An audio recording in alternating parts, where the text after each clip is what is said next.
I read 20 books in the first month of 2025 in January, and here are my thoughts on all of them.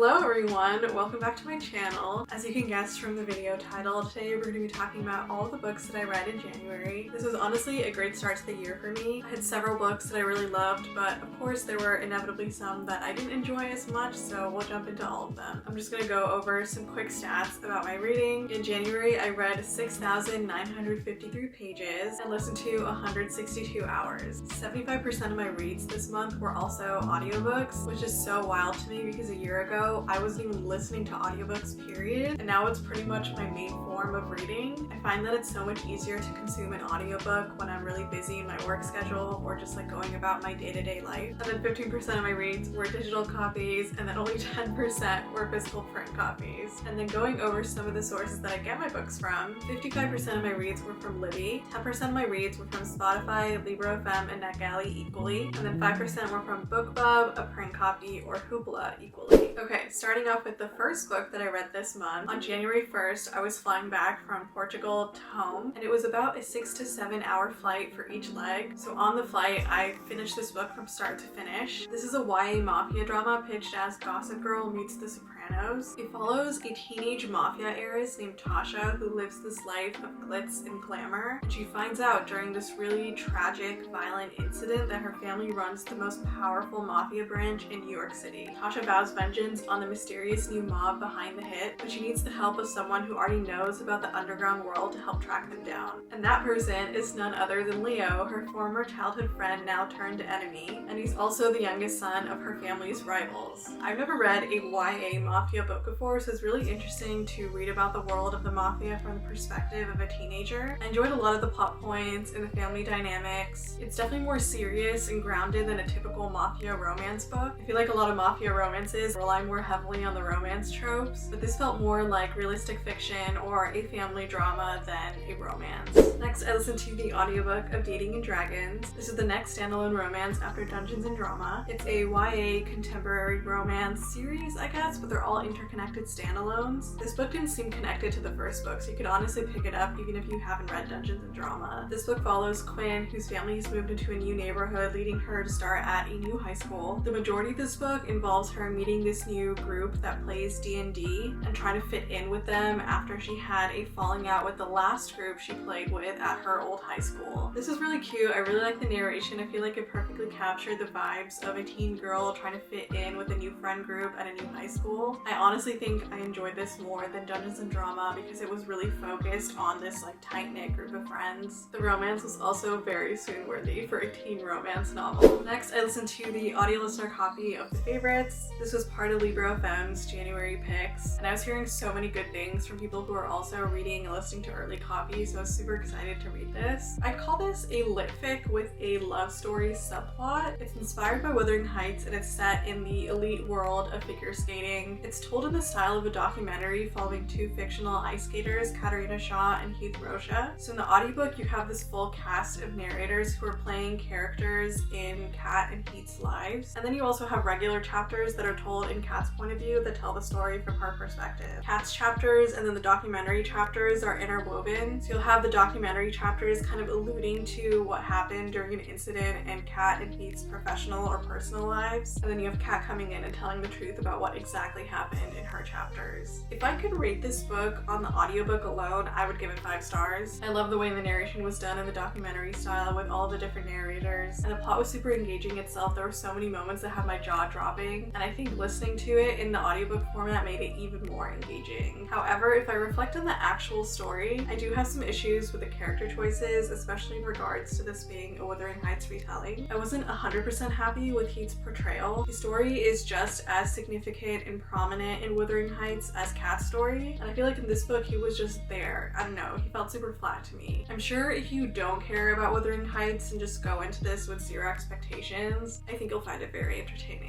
Then I listened to the audiobook of of When We Lied by Claire Contreras. This is the second standalone romance after her book Until I Get You. These books are hockey romances, but also dark romances. I know that feels kind of contradictory, but I assure you they do have themes similar to dark romances. I really liked it. It was fun and dark and hot. I don't want to give too much away about the plot because a lot of it reveals around secrets and twists and turns. I will say though that Claire Contreras is really good at writing dark romance men who will literally burn down the world for their girl, as cheesy as that sounds. And I really feel like her books are underrated and not talked about enough, at least in my circle of dark romance readers, but I really think if you love dark romance, you'll eat these up. Most of her books also have Latina FMCs. She also writes like mafia romance. Definitely recommend her as an author. Then I read an ebook of Church Girl. This is a contemporary romance following a woman named Aaliyah who is a preacher's daughter and grew up in a conservative family. She also is a runaway bride who flees from her wedding to Chicago to pursue a college degree and kind of find herself away from her family. There, she becomes the nanny of a tattoo artist named Vaughn and sparks fly. This was a fun, fast-paced, quick romance. Aaliyah and Vaughn had very intense chemistry. Their banter and tension was also super fun. I really enjoy reading single father ex-nanny romances because there's always some sort of forced proximity, especially when the nanny has to inevitably spend more time with the single father and their kid and maybe even like stay over at their house and everything. So if you enjoy them too because of the forced proximity and tension, I definitely recommend picking this one up. The next audiobook that I listened to was Four Ruined Realms. This is the sequel to Five Broken Blades from Red Tower. It picks up pretty much where we left off in book 1. If you haven't heard about this series, it's basically set in this Korean-inspired kingdom where this one king is super greedy and corrupt, and these 5 liars who are considered the most dangerous people in this world are called in for this secret mission to kill this king and take his crown. So it's almost like a heist storyline, and you have the multi-POV chapters. There are a lot of twists and turns, and I will say that I do really like the release schedule for Red Tower books because not that much time passes in between each release, and I don't end up forgetting everything by the time I get to the next book. However, there is still something to be said about the editing of Red Tower books, and that is that there is none. I still feel like I have a really hard time getting behind the writing style of these books, but otherwise the story in the series is enjoyable, and I believe that May Corland is the only, if not one of the few, authors of color published by Red Tower, so I'm definitely going to support her and this series.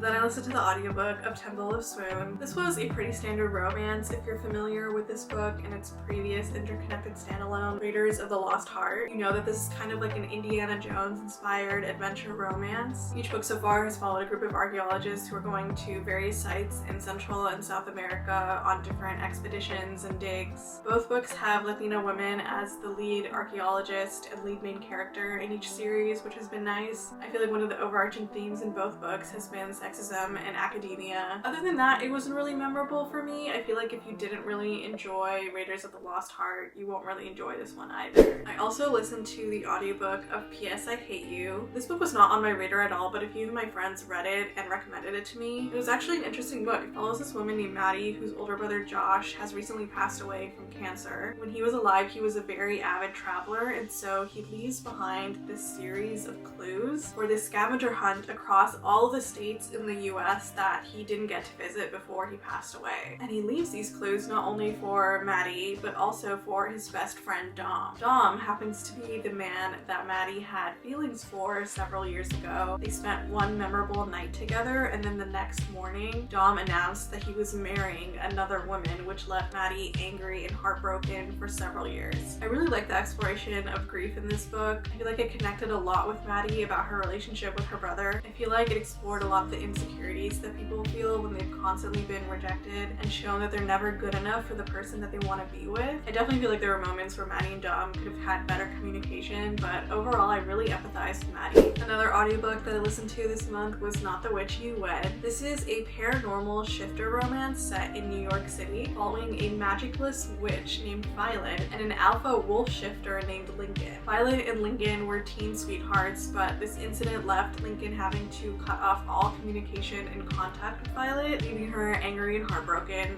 I'm sensing a theme here. Now, later as adults, they reconnect and are forced to pretend to be in a relationship in order to get out of finding a mate, which is kind of one of the rules of this world, finding a lifelong mate once you are kind of in a certain age range. But Violet's still not 100% over the way that Lincoln just cut off all communication with her when they were teens. And then when you get to Lincoln's POV, you find out the reason that he had to do that and the fact that he's still been in love with her all of these years. I had a lot of fun with this one. I really liked the world and the magic, and the fake dating / second chance romance setup was also a lot of fun. I think the narrator did a really good job of playing both Violet and Lincoln. She also did a bunch of like really crazy accents for the rest of the cast of supernatural characters. If I remember correctly, she also did a French accent for like a vampire or a tiger shifter or something like that, and that was a lot of fun to listen to. Violet is also a plus-size woman and she never thinks poorly of her body, which I really appreciated. Then I decided to read a book that would ruin me, and that was Reign of Talon by Sophie Kim. This is the last book in the Talon series, which I was literally talking about in my 2024 wrap-up. As expected, this book did devastate me in many ways. The beginning of this book was truly so depressing that I could only read one paragraph at a time before I had to close the book and walk away and do something else, just because I was so overwhelmed at how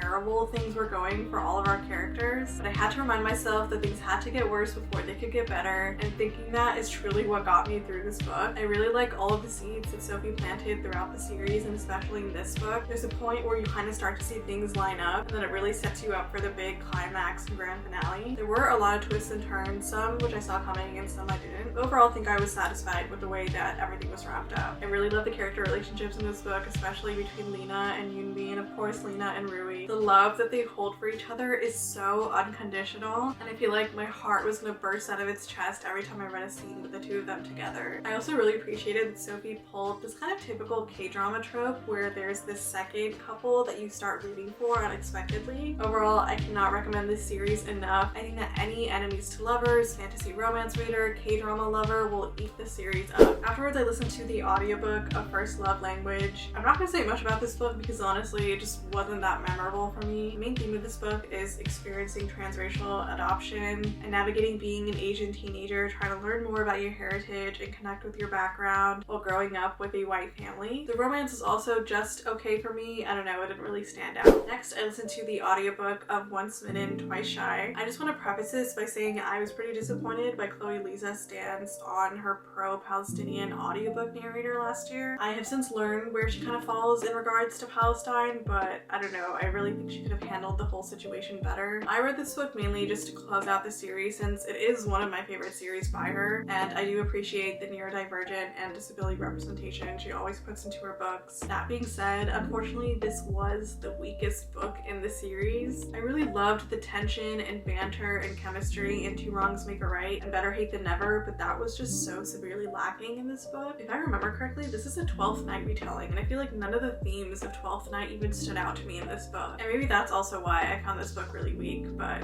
yeah, I was really disappointed that this is the way the series ended. Next, I read an arc of High Stakes in the Heart. This is a contemporary hockey romance from Marie Maravilla under her contemporary romance pen name Marie M. It has a grumpy girl, sunshine boy dynamic between our two main characters, Ariella and Dalton. Ariella has just moved to Dallas from San Jose to work as the new strength and conditioning coach for the Dallas Desperados. Before her first day of work, she's sitting at this bar, and then Dalton comes and approaches her and begs her to be his fake date for the night because his ex is also at the same bar. Ari has no idea who this man is, so she agrees on 3 conditions: that they don't exchange last names, phone numbers, or job titles. She and Dalton spend a very romantic night together and are both very hesitant to part ways, but she reminds herself why she's here in Dallas and the steps she wants to take to move her life forward, so they do. And lo and behold, on her first day of work, she discovers that Dalton is the star hockey player of the very team she's hired to be the new coach for. On top of that, an incident at work forces her and Dalton to continue this charade of a relationship, and of course, shenanigans ensue. I really like this. I feel like it carried the same level of heat and sass and snark as Marie Maravilla's Toxic Paradise series, which is her dark romance series. The book also talks a lot about the machismo that comes in a lot of traditional Latino families and how many young women are trying to break free from that. I really saw myself in Ariella as the oldest daughter in an immigrant family trying to break away from the expectations and responsibilities that her family places on her, and that's frankly all he wants to give her throughout this entire book, so it was very sweet. Next, I listened to another audio listener copy this time for Heavenly Bodies. I was a little worried going into this book because from what I saw in the synopsis and the fan art online, it looked like one of your typical straight white booktok fantasies. And in some aspects it was, but there were also a lot of aspects that I enjoyed about this book. Overall, I feel like I was very pleasantly surprised by it. This book deals a lot with angels and like celestial themed lore and beings. So you have like gods and goddesses of the night, dusk, sky, etc. The book starts out with our FMC Ilara,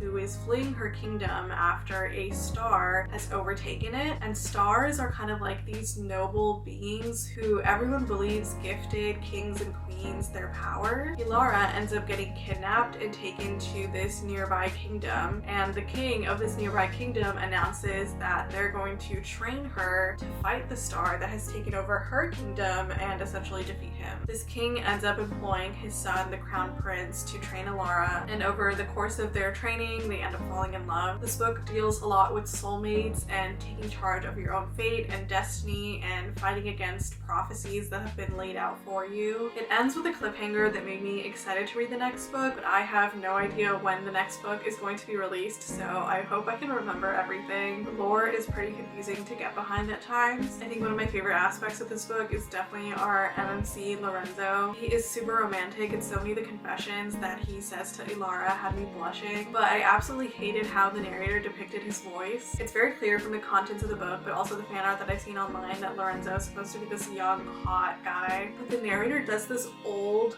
cranky, elderly male voice for all of the male characters in this book, including the ones who are the hot love interests, and it just bothered me so much. I don't know why that choice was made in the narration. Then on Spotify, I decided to listen to some of Kennedy Ryan's first books that she published. The first book is When You Are Mine, the second book is Loving You Always, and these two are kind of a duet, so you have to read When You Are Mine before you read Loving You Always. And then I believe books 3 and 4 are their own standalones. It follows this family called the Bennetts, who are essentially a part of high society. Our MMC is Walsh, and he does a lot of philanthropy work with orphanages. And then our FMC is Karis, who is an orphan herself, and she also does a lot of charitable work with orphanages. She has a connection with this man named Cam. He also comes from this traumatic background like her, and so they form this connection because of that. As she and Cam get closer and eventually starts dating, she meets Cam's best friend, Walsh, and she and Walsh immediately have this super intense connection, even more so than the one she has with Cam. But Karis can't do anything about it because she's dating Cam, and Walsh can't do anything about it because Cam is his best friend. If you've read Kennedy Ryan's books before, you can kind of see where this is going. I feel like this book had a very similar dynamic to Iris, August, and Caleb from Longshot. At the same time, I feel like a lot of the high society drama and scandals that happened were very similar to The Kingmaker and Rebel King. So if you liked all of those books from Kennedy, this is sort of a bridge between the two of them. I will give a disclaimer that there is emotional and physical cheating in the first two books of the Bennett series, so if that's not your thing, I probably wouldn't read this. I probably wouldn't read most of Kennedy's work, to be honest. Obviously, I'm not someone who supports cheating in real life, but I will say that Kennedy Ryan does such an excellent job of displaying all the flaws in every single one of her characters, including the ones you're supposed to be rooting for. I finished listening to When You Are Mine and then immediately had to jump into Loving You Always, and right from the beginning I could tell that Loving You Always was going to be my favorite. The romance was so good in Loving You Always. It is genuinely pure Kennedy Ryan magic. The lines that were coming out of Walsh's mouth as he fought for Karis and the way he just refused to give up on her was so romantic. The next book in the series, the third book, is supposed to follow Cam, and I have no idea how I'm going to enjoy that one because I absolutely despised Cam in these first two books. So I don't know how I'm going to root for him, but if there is one person who can make that happen, it's Kennedy Ryan. Next, I read Comedic Timing by Upasana Bara. This is pitched as a modern New York City love story, which I feel like is a pretty accurate reflection of the story. It feels like one of those New York City rom-coms. It's very indie and artsy. It follows our main character Nina, who has just moved to New York City from Chicago after breaking up with her longtime girlfriend Sophia. She's in New York City for a new job and is also trying to launch her creative writing career. And at a party in the first few days of her being in the city, she meets David Azerbud, who is this aspiring filmmaker. And they kind of get off on the wrong foot, but then eventually he apologizes and they start hanging out more. They start giving each other feedback on their various creative projects, and Nina starts feeling a connection with him, but she doesn't really know if it's like a creative one or a romantic one. She's also trying to figure figure out what it means for her sexuality that she's catching feelings for David when she's only ever been with Sophia, a woman. Nina makes several mistakes throughout this book in her relationship with David and also her relationship with her friends and her roommate, but I feel like this book was written for the messy bi-Daisy girls who are really just trying to figure out their life in their 20s and balance work and dating and friendships and life post-grad and you're living away from your family. I really like the writing style of this book too. It felt very artsy, like the vibe of this book, so I'm excited to see if this author decides to write more in the future. Second to last, I listened to the audiobook of Love on Paper, which was another unmemorable YA romance for me. And this is really disappointing because I love YA romance. I feel like I could barely tell you the plot of this book if I tried. It follows this young girl who is an aspiring writer. Her parents are also writers, and so she attends this writer camp over the summer. And these kids go on these scavenger hunt to find out the history of this mysterious writer who also may have had a connection with her mom and the mom of another guy in her cohort. And this guy also happens to be the son of a rival writer family. I don't know, it was a little complicated. The romance between her and this son from the rival writer family also didn't stand out to me either, which is not too surprising because I also didn't enjoy the author's first YA romance, so maybe I just don't vibe with her books. Lastly, I listened to the audiobook of Spiral. This is the second interconnected standalone hockey romance after Collide. I read Collide, I want to say either in 2024 or 2023, and I didn't really enjoy it that much. It felt very similar to the plot of Icebreaker, so I didn't feel like it was anything unique and fresh. Spiral, however, did feel very unique and fresh to me. Our MMC here is Elias, who is a newly drafted player for the Toronto Thunder, and he's not doing so hot in this team. He's struggling to make his first professional career goal on the Thunder, and because of that, he's being threatened to be traded to another team, and he also has reporters on his every move, including his personal life regarding his relationships, and all he wants to do is just escape the spotlight and focus on his game. Our FMC is Sage, who is an aspiring ballerina, and she really wants to dance for the Aurora Ballet Theater, but her lack of popularity on social media is stopping her from being accepted as one of the lead performers. She finds a perfect opportunity to make her dreams come true by fake dating Elias through a connection of her uncle who works for the Toronto Thunder. They agree to the terms of their fake relationship, and as they start fake dating,